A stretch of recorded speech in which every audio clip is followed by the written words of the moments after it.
You're watching Let's Talk About Prepping. I'm Tyler, your host, and in this conversation, we're going to continue our urban water conversation.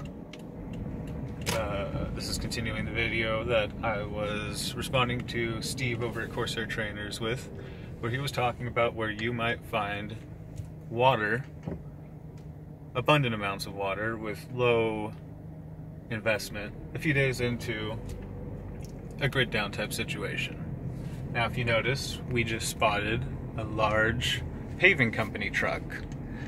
I went out to run some errands just now and spotted that paving truck, and that is precisely what I was going to mention in this video, so I'm glad I saw it. Paving companies, large nurseries.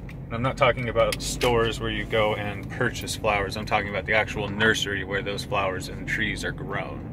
Large farming operations, any large farming operation, will likely have at least one or probably a few large water trucks.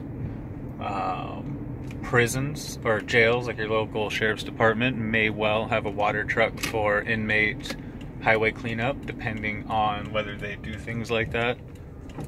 Wouldn't surprise me if a lot of places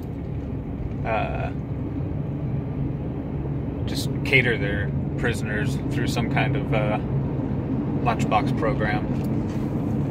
But just something I wanted to mention, and since I spotted that, I thought I would point it out.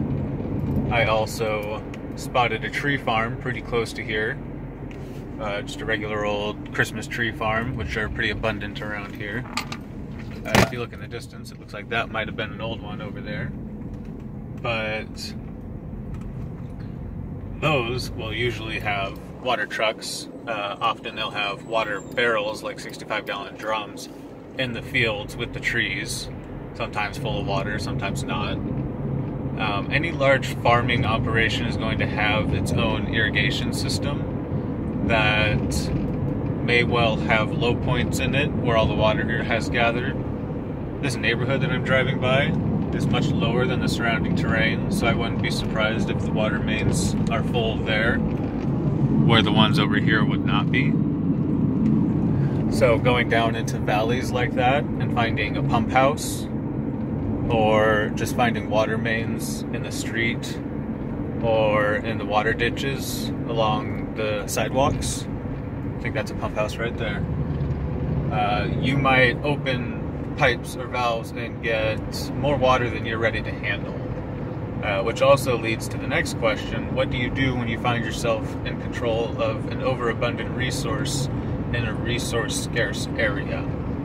Let's say you're out walking around and you find out that you have what seems to be an extremely abundant or maybe infinite source of water at your disposal, but you're not ready to claim that location. What do you do? Do you attempt to claim that location? Do you attempt to keep it a secret, even though such a thing is probably impossible? So those are just some other thoughts. Yeah, we'll continue this conversation if I can think of anything else for urban water. I'd love to hear some thoughts from you guys. Remember, we're trying to find at least 100 gallons, at least, per trip. Otherwise, it's really not worth it. Ideally, 1,000 gallons. That's what's going to get you by for a week and not have to worry about water for a while until you can start getting something more permanent set up. Anyways, hope you're all doing well out there. Everybody stay safe.